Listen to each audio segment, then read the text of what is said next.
Le lendemain matin, quand les membres de la famille Otis se retrouvèrent réunis pour le petit déjeuner, ils discutèrent longuement du fantôme. Le ministre des États-Unis était naturellement un peu dépité en constatant que son cadeau avait été dédaigné.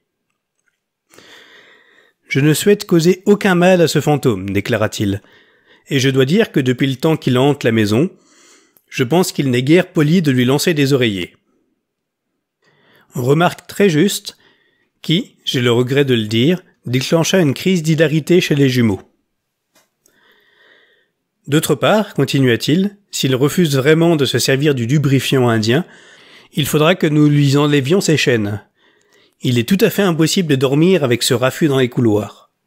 Rien, toutefois, ne vint les troubler durant le reste de la semaine.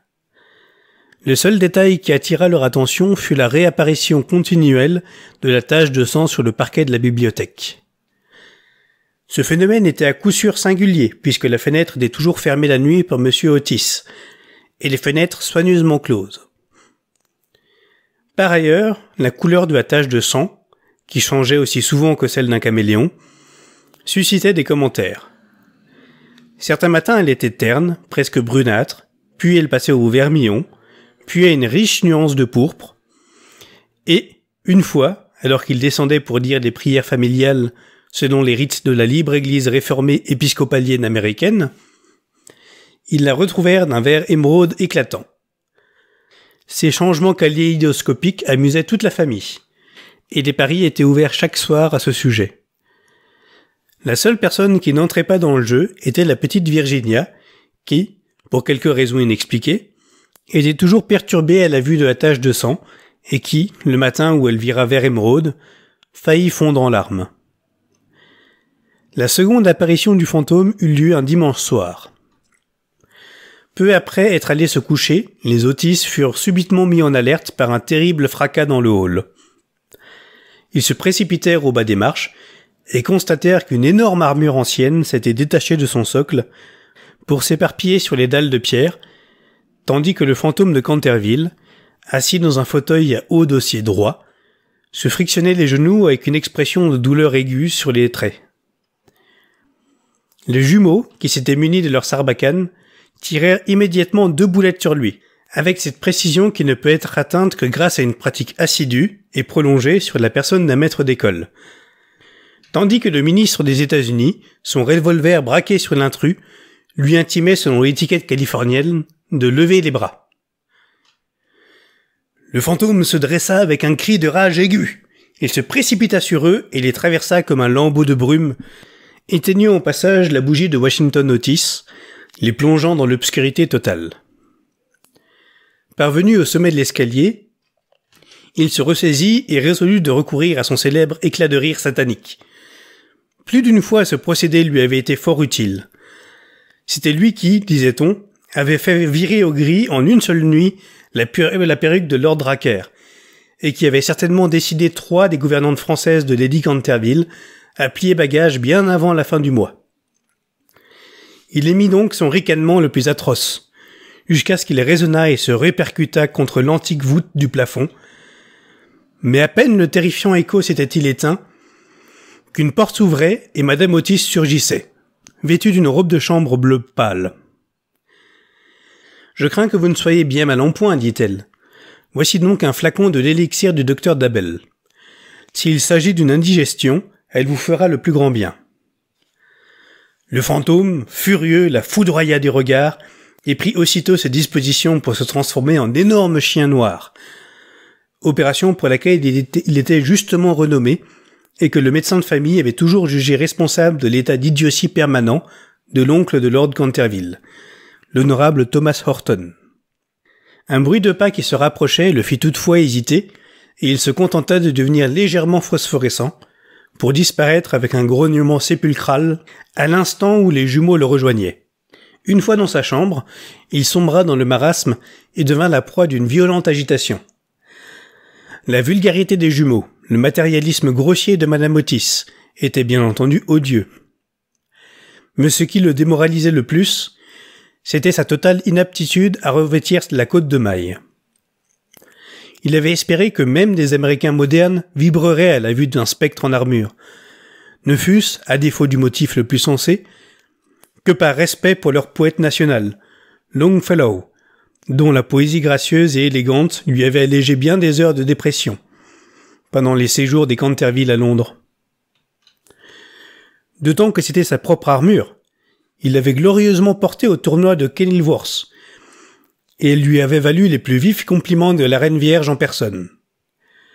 Et pourtant, quand il avait essayé de l'endosser, il avait été complètement écrasé par le poids de la côte de maille et du bassinet, et il était tombé lourdement sur le dallage en pierre, s'écorchant les genoux et s'éraflant les jointures de la main droite. Durant plusieurs jours après cette mésaventure, gravement malade, il ne sortit guère de son refuge, sinon pour assurer le bon entretien de la tache de sang. Cependant, à force de prodiguer à lui-même des soins attentifs, il se rétablit et résolut de faire une troisième tentative, pour effrayer le ministre des États-Unis et toute sa famille. Il choisit le vendredi 17 août pour apparaître, et passa la plus grande partie de la journée à inspecter sa garde-robe. Finalement, il opta pour un vaste chapeau de feutre au large bord rabattu, orné d'une plume rouge, un linceul plissé au poignet et au col, et une dague rouillée. Vers le soir, un violent orage éclata, accompagné de trombes d'eau. Le vent soufflait avec une telle violence que les portes et les fenêtres de la vieille demeure grinçaient et battaient à qui mieux mieux. En fait, c'était exactement le temps que le fantôme préférait. Son plan d'action était le suivant.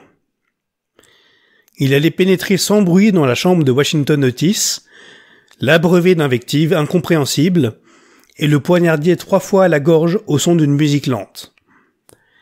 Il gardait une dent particulière contre Washington, n'ignorant pas que c'était lui qui effachait chaque jour la tache de sang avec le super détersif Pinkerton.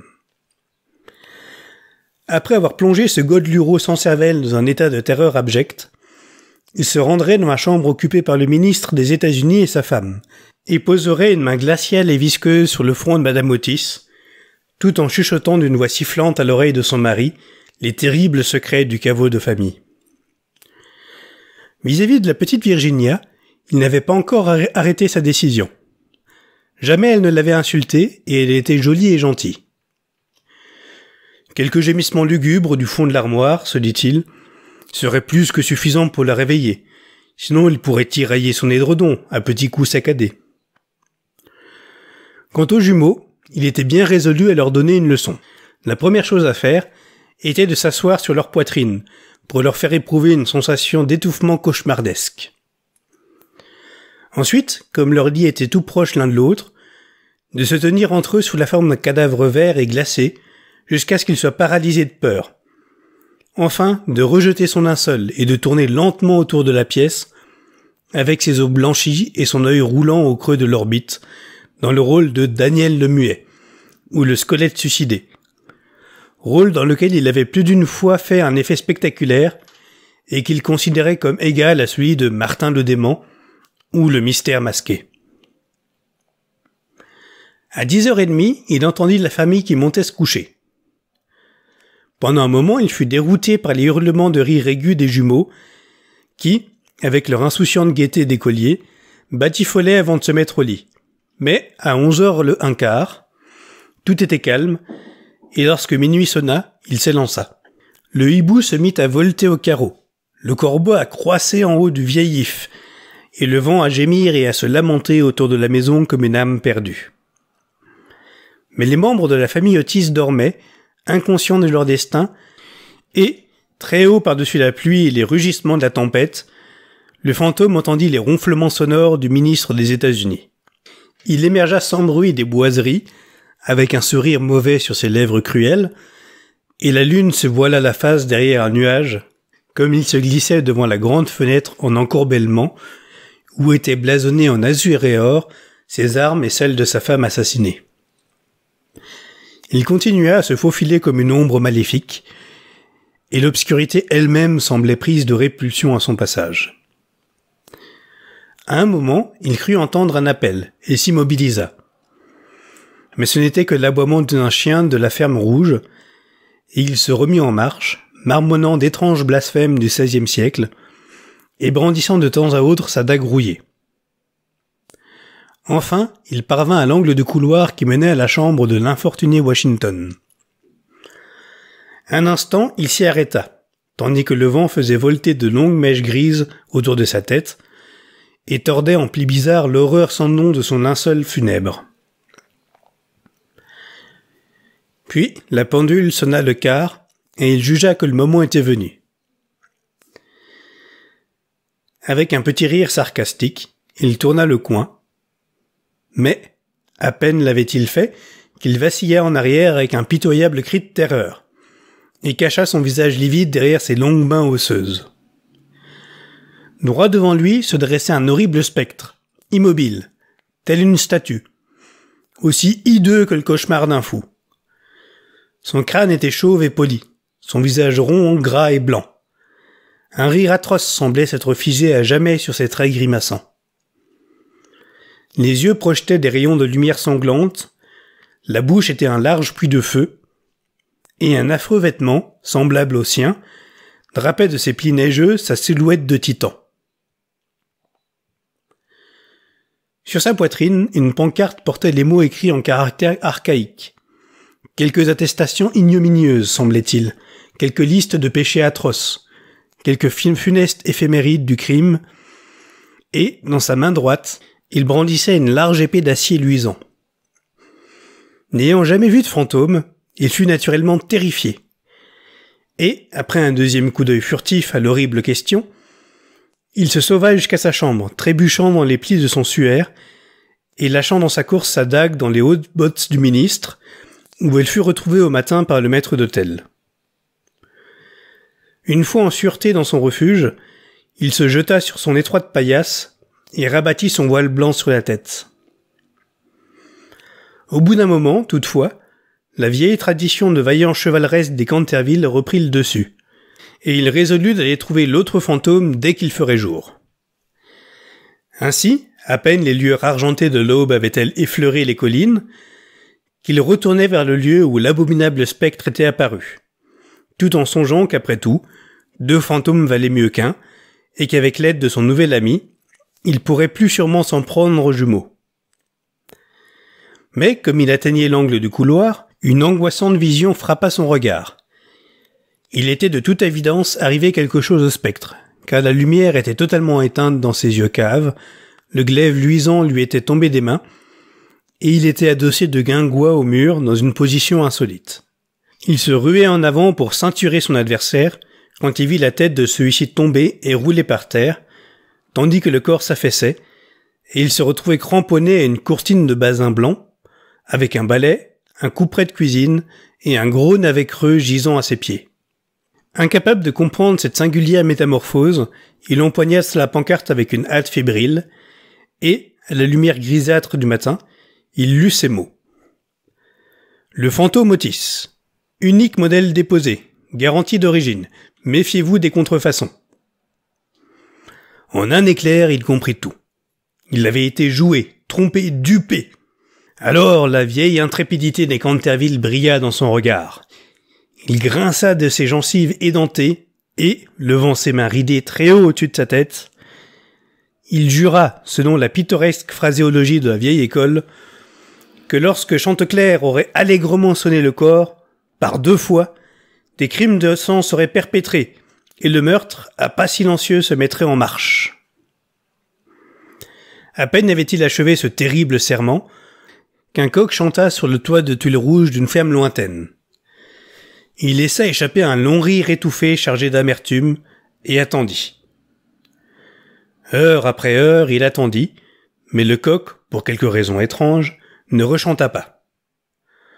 Enfin, à 7h30, l'arrivée des femmes de chambre l'obligea à abandonner sa veille.